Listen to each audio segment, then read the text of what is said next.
नमस्कार दोस्तों, जय Shri Ram. Once again your welcome on your own channel Vastu vision.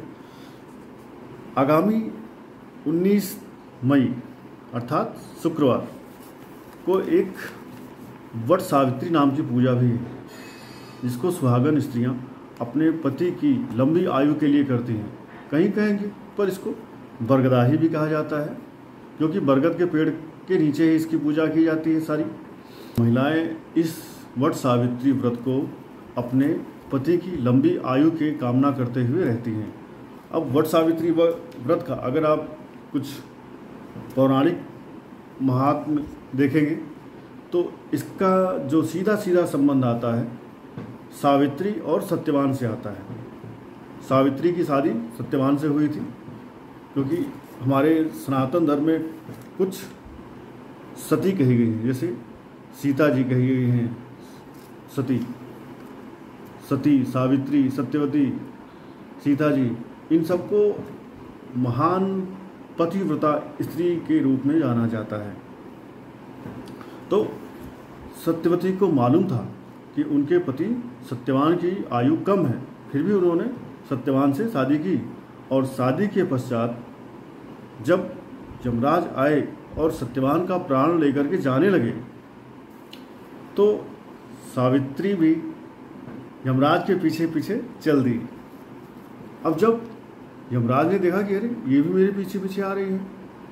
Normally आप आम आदमी अपनी आंखों से यमराज या यमदूतों को नहीं देख सकता है, लेकिन सावित्री क्योंकि एक सती थी, वो सत्यवान के प्राण भी देख रही थी और यमराज को भी देख रही थी, और साथ शरीर यमराज के पीछे पीछे चलने लगी।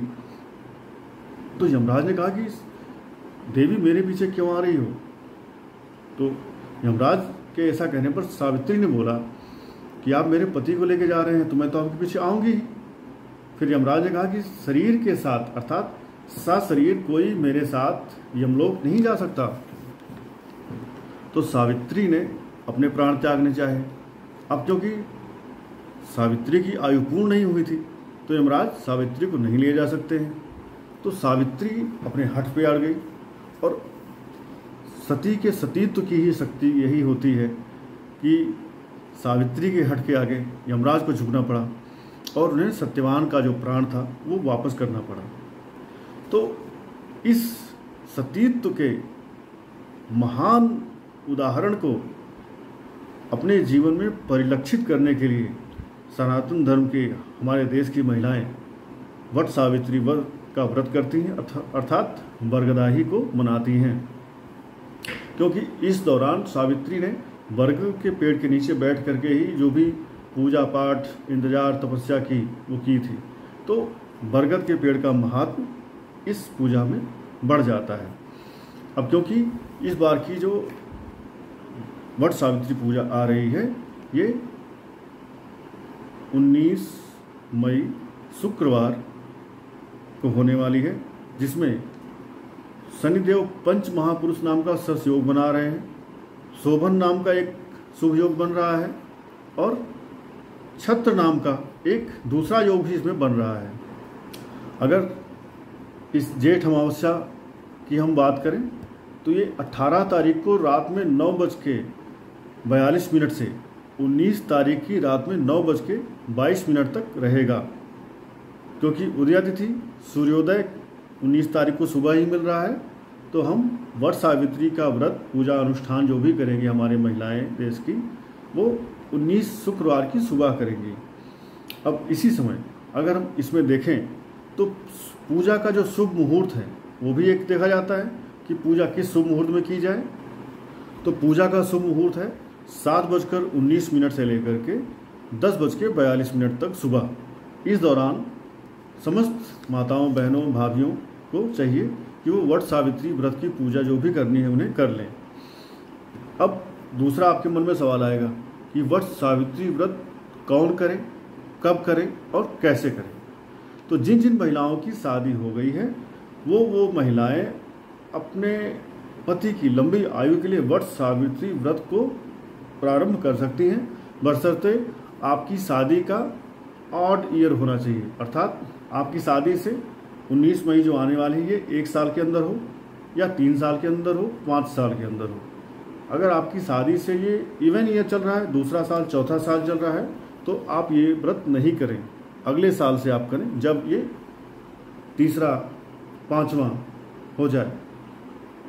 क्लियर यहाँ तक? तो कौन सी महिलाएं करें? जो सुहागिन है, जिनकी शादी हो गई है। कब करें? जिनकी शादी अभी 1 साल के अंदर है, या जिनकी शादी 2 साल हो चुकी है, अभी 19 मई को तीसरा साल जिनका चल रहा होगा, 5वां चल रहा होगा, 7वां चल रहा होगा, वो कर सकती हैं। अब इस व्रत में हमें क्या क्या चीज़ें लगनी है वो सामान देख लेते हैं। इस व्रत के लिए आपको सुबह उठ करके नहा धो करके साफ कपड़े पहन करके पहले तो घर में पूजा कर लेनी है, जो भी आप करते हैं। उसके बाद पहले ही आपको 1 दिन पहले ही बरगद का कोई साफ पेड़ ढूंढ लेना है जहाँ पे जाके आप पूजा करें। अगर वहाँ पे गंदगी रहती है तो शाम को आप सूर्यास्त के पहले जा करके उस पेड़ के नीचे सफाई करवा लें या सफाई करके आ जाएं, सो दैट जिस दिन आप पूजा करने जाएं तब आपको वहाँ पे साफ़ सुथरा मिले और वहाँ जाकर पहले सफाई ना करनी पड़े, आप डायरेक्ट पूजा कर सकें। अगर बरगद का पेड़ कहीं आसपास नहीं है तो आप बरगद का गमले में पेड़ लाकर अपने घर के पास रख सकते हैं, या बरगद की कोई टहनी वो ले आकर के अपने घर में रख सकते हैं, उसको किसी गमले में लगा करके उसकी भी परिक्रमा कर सकते हैं। ये एक टेम्परेरी सलूशन है जिनके घर के पास बरगद का पेड़ कहीं नहीं है। और बरगद के पेड़ में एक फल लगता है गोल गोल, उस फल को भी ले आएँ आपका व्रत खोलने के लिए और पूजा पाठ में उस फल को शामिल करने के लिए। अब घर की पूजा पाठ करने के बाद आपको इस पूजा में करने के लिए, प्रयोग करने के लिए क्या क्या चीज़ें बनानी होगी? आपको पूड़ियाँ बनानी होगी, कुछ पूड़ियाँ, अर्थात कम से कम 8 पूड़ी बनानी पड़ेगी, और पुआ बनाना पड़ेगा, 8 पुआ बनाना पड़ेगा।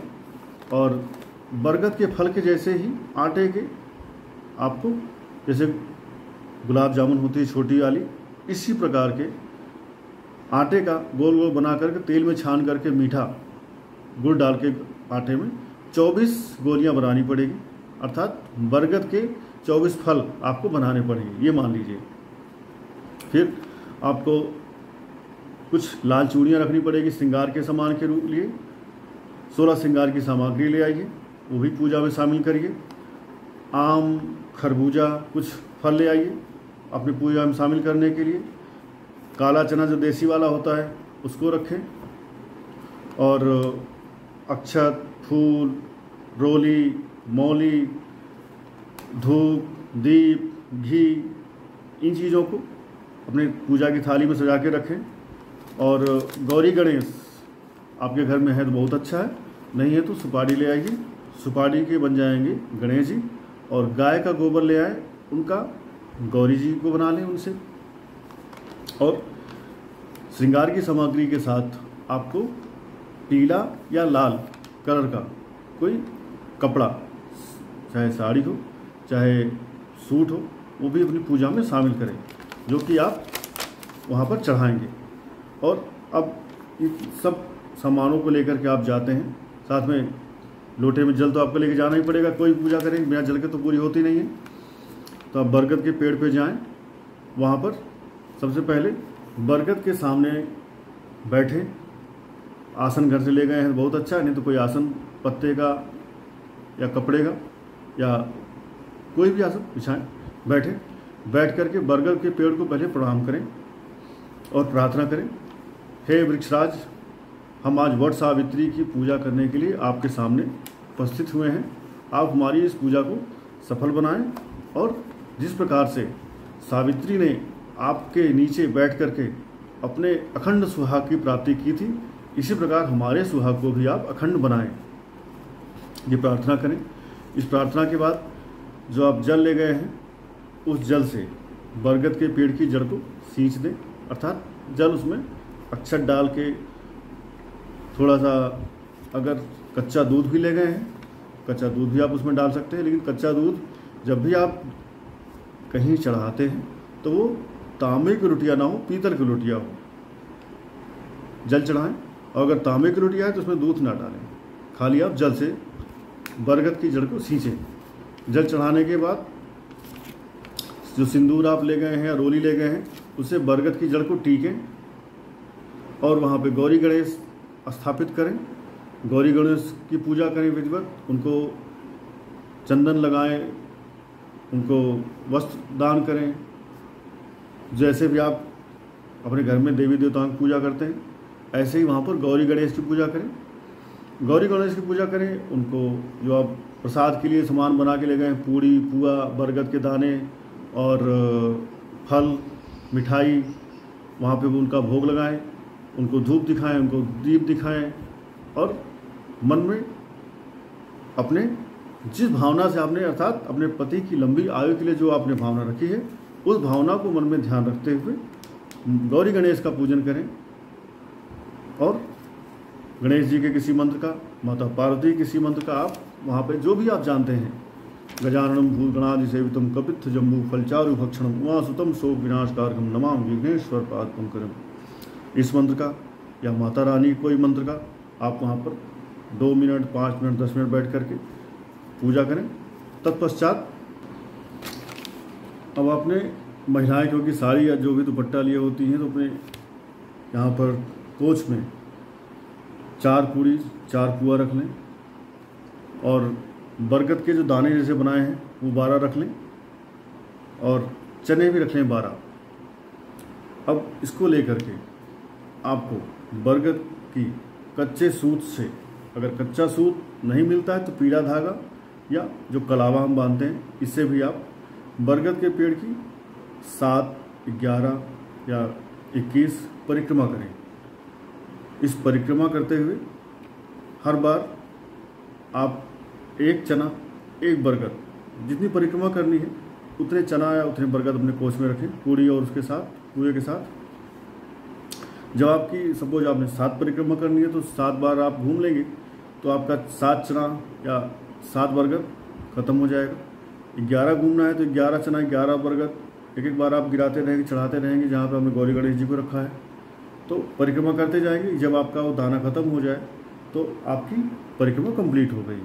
जब आप परिक्रमा कर लेते हैं, तत्पश्चात माता गौरी की फिर से आपको पूजा करनी है। उन्हें 5 बार सिंदूर का टीका लगाना है। टीका लगाने के बाद उठे और बरगद का जो पेड़ है उसको थोड़ा सा ऐसे अपने हाथों से दबाएं जैसे आप किसी का पैर दबाते हैं।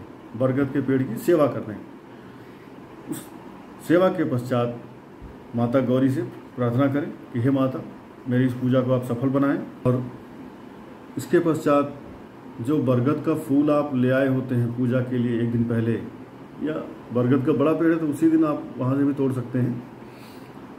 कोच में जो आपने पूड़ी और पुआ रखा है उसके साथ ये प्रसाद आप खा लेते हैं वहीं पर, और अपना व्रत जो अभी तक आपने निराजल व्रत किया था वो व्रत आप खोल लेते हैं।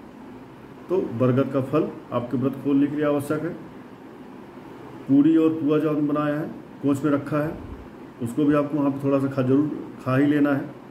नारद पुराण में वट सावित्री को ब्रह्म सावित्री भी लिखा गया है, अर्थात वट सावित्री या ब्रह्म सावित्री व्रत दोनों एक ही है। तो इस व्रत को करें और अपने जीवन में, क्योंकि एक महिला के लिए उसका अखंड सुहाग सर्वप्रथम प्राथमिकता होता है। सो अपने जीवन साथी की लंबी आयु की कामना के लिए ये व्रत करें और उसका शुभ फल पाते रहें। इसी कामना के साथ जय श्री राम, जय माता दी। फिर मिलेंगे।